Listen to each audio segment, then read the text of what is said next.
Isipin mo itong si Oppo A6X 5G is kasing lakas lang po siya ng Oppo A6 Pro 5G. Pero yung presyo po ng dalawang smartphone na to napakalaki po ng difference. Ang presyo po nito guys is nasa around 15,000 po siya. Pero ito pong si Oppo A6X is nasa around 7K lang po guys yung presyo niya or kulang 8,000. Grabe yan guys, kailan lang po sobrang pangit po ng mga smartphone ni Oppo. Pero ngayon, masasabi ko na hindi man sila yung pinakamaganda ngayon. Pero hindi na rin po sila yung pinakapangit po na mabibili natin ngayon. Dahil mas maganda po itong si Oppo A6X 5G ngayon compare nga po sa ibang smartphone ngayon. Tulad po nitong si Realme C85 na napakamahal po ng presyo. And yet guys, hindi po sila nagkakalayo ng specs. Or lalo guys, kung i-compare nyo po yung smartphone na to sa ibang smartphone nga po ni Huawei, saka po ni Honor guys. Diyamak na mas maganda po itong si Oppo A6X 5G ngayon. Basically guys, ito lang din po ang 4G version. Nagkaiba lang po sila sa may processor. Pero pagdating nga po sa may performance, mas lamang po guys ang 5G compare nga po sa may 4G. Isang kalaban po guys si Oppo A6X 5G dito nga po sa may around 7K na presyo sa mga 5G po ng mga smartphone ngayon. Isa ito pong si Samsung Galaxy A07 5G. Ang kaso lang lamang po sa ibang specs si Oppo, tulad po sa may battery. 6.5 mAh siya battery po si Oppo, habang 6,000 naman po si Samsung. Tapos meron pong charger na kasama at case na kasama po si Oppo. Pero si Samsung case is wala niyan. Hindi pa yan guys, ay lamang din po sa mga display si Oppo na meron pong 120Hz sa refresh rate, saka po punch hole na selfie camera. Habang ito pong si Samsung, naka 9Hz sa refresh rate lang po siya. Tapos saka teardrop notch pa. Kaya malinaw po dito guys sa may dalawang smartphone na to na medyo overall ng specs guys. Mas pipiliin ko po si Oppo compare nga po kay Samsung. Balik naman tayo dito guys sa may Oppo A6 Pro 5G na merong 15,000 nga po ng presyo. Tignan nyo po yung specs ng dalawang smartphone na to. Kung sulit ba yung almost double po na difference na sa may presyo, sa may overall na specs po nila guys. Naka-AMOLED display po guys ang Oppo A6 Pro 5G habang IPS naman po si Oppo A6X 5G. Parehong plastic po sila, saka plastic back lang. Pero lamang po sa may IP rating si Oppo A6 Pro, din naka IP68 nga po siya, na pwede po siyang malubog sa tubig. Habang IP64 naman po, si Oppo A6X, na hindi po siya pwedeng malubog sa tubig. Pwede lang po siya matalsikan ng tubig. Ang isang lamang po ng Oppo A6X sa may Oppo A6 Pro, is malaki po ng konti yung display niya, na mayroong 6.75 inches. Habang 6.57 inches lang po si Oppo A6 Pro. Sa may variant naman po nila guys is naka 4128 lang po ang Oppo A6X. Habang 8256 naman po si Oppo A6 Pro 5G.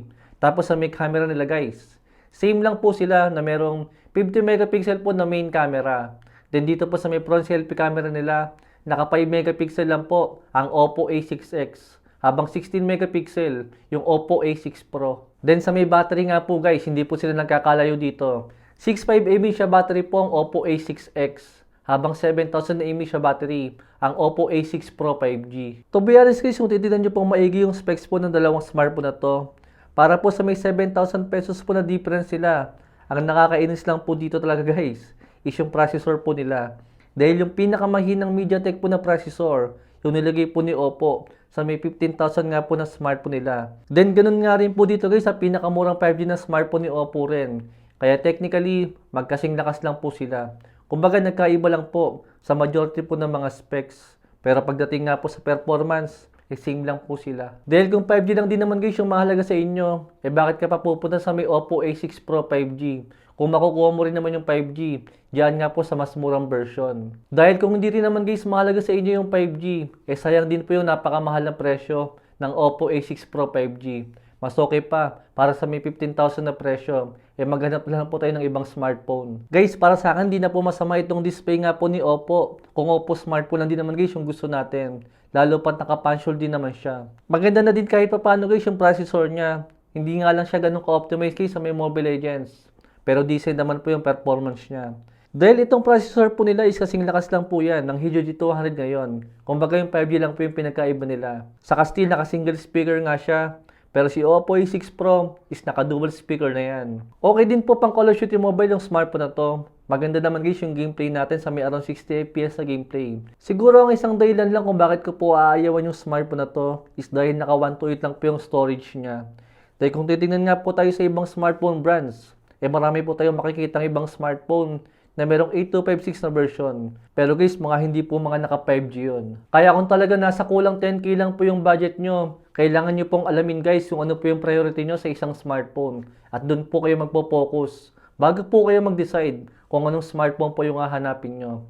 Dahil para nga po sa may kulang 10k, medyo mahirap po maghanap talaga ng medyo almost perfect po na specs. Yung bang merong 5G, malakas sa processor, magandang display, at magandang camera.